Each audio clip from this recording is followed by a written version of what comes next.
नमस्कार, मी सहयोगिता आणि आपण पाहता चाळीसगाव डांगांची ओळख सुराज्य मराठी. पाहुयात आजची खबरं. निळवंडे येथे 39वे महाआरोग्य शिबिर संपन्न.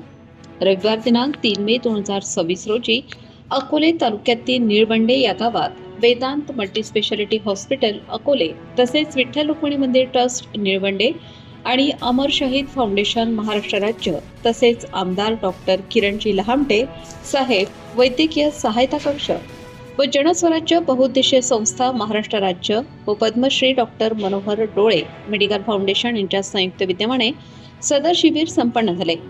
शिबिराच्या कार्यक्रमाप्रसंगी अकोले तालुक्याचे विद्यमान दमदार आमदार सन्माननीय डॉक्टर किरणजी लहामटे साहेब यांनी प्रामुख्याने हजेरी लावली.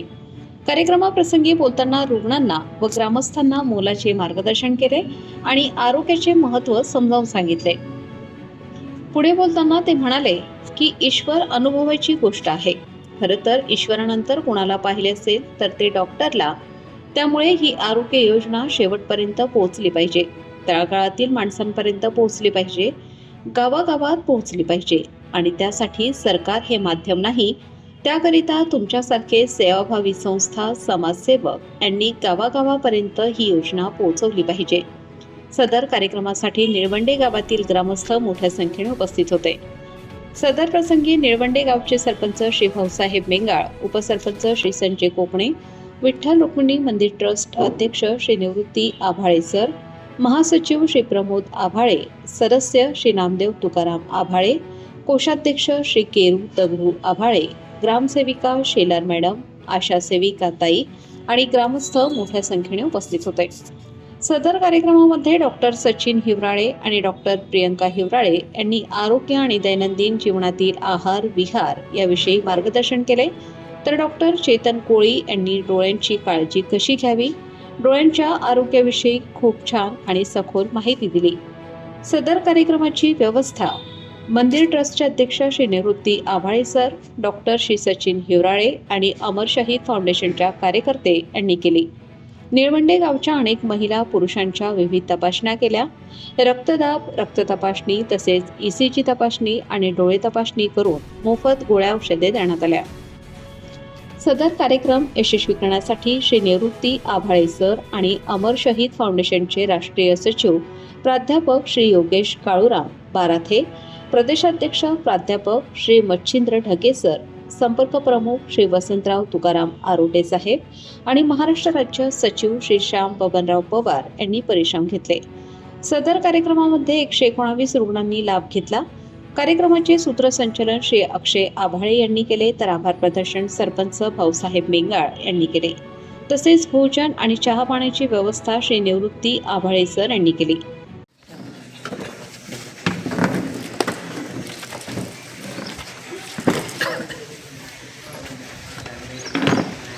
महाराष्ट्र सरकारच्या वतीने आणि भारत सरकारच्या वतीने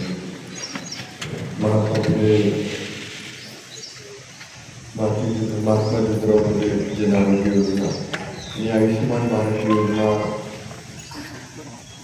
या योजनेच्या अंतर्गत वेदांत मल्टी स्पेशालिटी हॉस्पिटल यांच्याकडनं आपल्या निळवंडे गावामध्ये आरोग्य शिबिर संपन्न होत आहे. त्यानिमित्तानं उपस्थित असणारे यांच्या मार्गदर्शनाखाली हे शिबिर होते की डॉक्टर सचिनजी हिवराळे, त्याचबरोबर डॉक्टर प्रियंका हिवराळे मॅडम, सर्वच वैद्यकीय क्षेत्राचा आलेला स्टाफ उपस्थित याचे सरपंच, उपसरपंच, सर्व नागरिक, त्याचबरोबर आमचे गुरुवर्य आभाळे सर, युवा राष्ट्रवादी तालुका अध्यक्ष आभाळे, त्याचबरोबर आदरणीय ढगे सर, त्याचबरोबर आमचे पवार काका, सर्वच आमचे मुख्यमंत्री सहायता निधीसाठी काम करणारे सर्व आरोग्य टीम. आपण पाहत असाल तर आरोग्याच्या बाबतीमध्ये सरकार खूप सजग आहे आणि त्यामुळं महात्मा ज्योतिराव फुले जन आरोग्य योजना या माध्यमातून सुरुवातीला 3 लाखापर्यंत निधी द्यायचा, आता त्याची मर्यादा वाढवण्यात आली आहे. आणि त्याच्याबरोबर आयुष्यमान भारत जी योजना आहे प्रधानमंत्र्यांची, ती पण सुरुवात आहे. म्हणजे हॉस्पिटलमध्ये तुम्ही गेला तर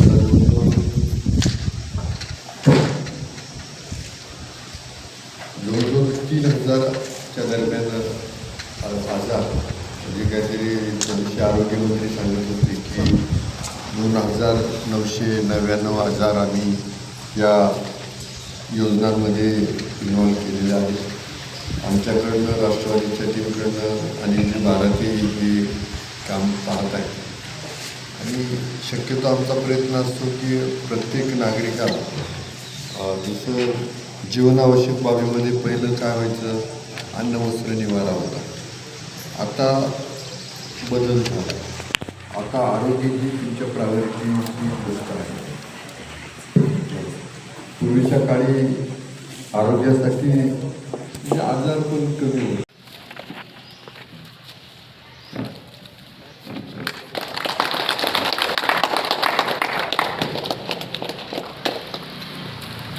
बाकीचं सत्कार जे आहे त्या ठिकाणी शिवराय स्वामीचा सत्कार अक्षयजी आव्हाड यांनी करायचा आहे. सचिन कोळे सर आपण पुढे यायचे आहे. यानंतर मानवाधिकार संघटनेचे तालुक्याचे संपर्क प्रमुख श्री डगेसर यांचा या ठिकाणी सत्कार होतोय. उपसरपंच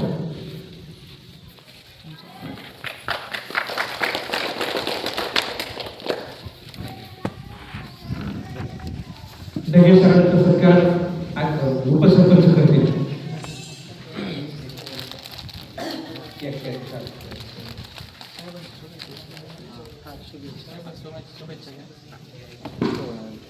साहेबांना विनंती करतो की आपण या ठिकाणी मार्गदर्शन करावं. कुठल्याही आजाराचा बाऊ करू नका, त्याच्यावरती मात करता येईल. शरद पवार साहेबांनी हे दाखवून दिले की कॅन्सरला सुद्धा करायचा. त्यामुळं असं काहीच नाही. आता ते कुठले तरी महाराज आहे, प्रेमानंद महाराज, त्यांच्या 20 वर्ष किडण्या सुचलेल्या, किडण्या केल्या, तर त्यांनी दाखवून दिलं का त्यावर पण मात करता येईल. त्यामुळं जर आला चुकून संघर्ष वाटायला तर हार मारायचा, लढण्याची जिद्द ठेवायची, त्याच्यावर मात करायची, आनंदीनं जीवन जगायचं. शेवटी आयुष्याचं शेवटचं ध्येय की आनंदी आयुष्य, समाधानी आयुष्य, आणि ते आपण सगळ्यांनी जगावं. त्यासाठी ईश्वराची प्रार्थना करतो आणि माझा आईला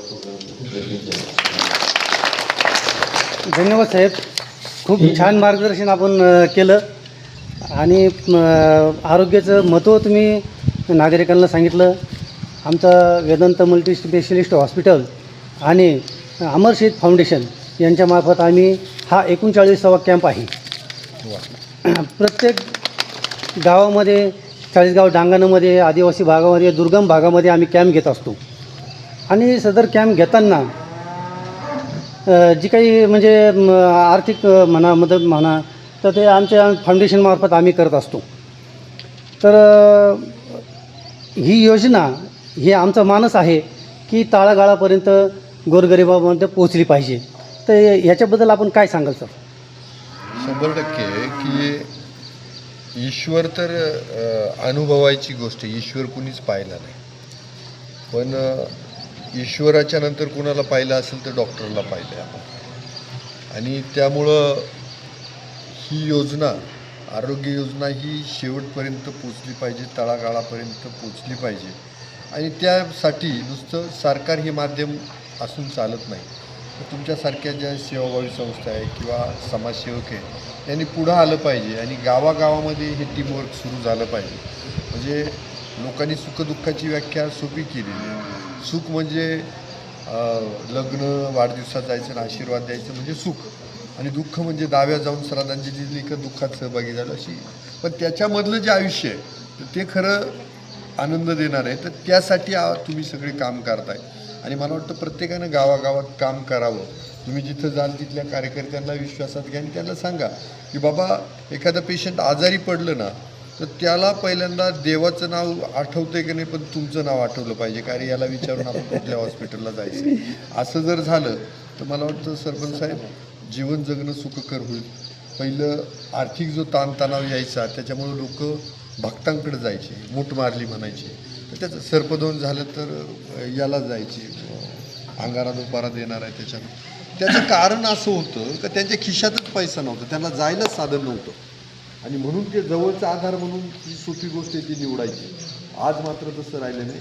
त्यामुळं आपण सगळ्या कार्यकर्त्यांनी, गावकऱ्यांनी पण सजीव व्हायचं आहे, आणि मला वाटतं आपण एकमेकाच्या हातात हात घालून काम करूया. आपण दशक्रियेला एखाद्याच्या वेळ देण्यापेक्षा तो जिवंत आहे त्यावेळेला त्याला वेळ देऊया, त्याच्या दवाखान्यासाठी वेळ देऊया, त्याला वेळेत दवाखान्यात नेऊया. सरकारी योजना 100% आहेतच, आणि असं जर काम केलं तर मला वाटतं आपला एक ऋणानुबंध आहे तो खूप चांगला होईल. की आता फाउंडेशन काम करतात किंवा सेवाभावी संस्था काम करतात, समाजसेवी कार्यकर्ते काम करत आहेत, पण त्याच्या आधी गावकऱ्यांनी पण तसं काम केलं पाहिजे. सरपंच साहेब, तुम्ही सरजी, तुम्ही सगळ्यांनी पुढाकार घ्या, आणि तुमच्या गावात अशी क्रांती झाली का ती मीडिया पुढे येऊ द्या, की आमच्या गावात आम्ही असं केलं, असा निर्णय घेतला, तसा बाकीच्या गावांना तो आदर्श तयार होईल. एवढ्या येताना अशी आम्हाला म्हणत होते की आमचं गाव छोटं आहे. जेवढं छोटं गाव आहे ना तेवढं डेकोरेट करायला किंवा सुधारणा करायला खूप सोपं आहे, की त्या गावाची एकजूट एकदम लवकर साधू शकते. ते तसं करा, आणि गाव छोटं आहे तर त्याचा चांगला उपयोग करून घेता येतो. आता तुमची निळवंडे ग्रामपंचायत तुम्ही ठरवली की आदर्श ग्रामपंचायत करायची, पण त्यासाठी सगळ्यांच्या बैठका घेतल्या, विश्वासात घेतल्या, लवकर होऊ शकेल.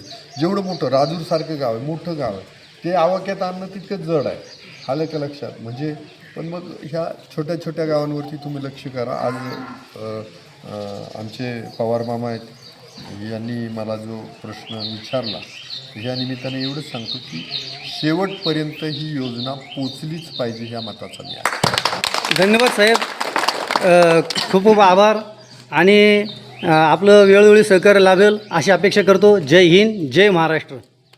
सुराज्य मराठीसाठी प्रतिनिधी श्याम बबनराव पवार, राजूर. आपल्या स्वराज्य मराठीच्या YouTube चॅनलला सबस्क्राईब करायला विसरू नका.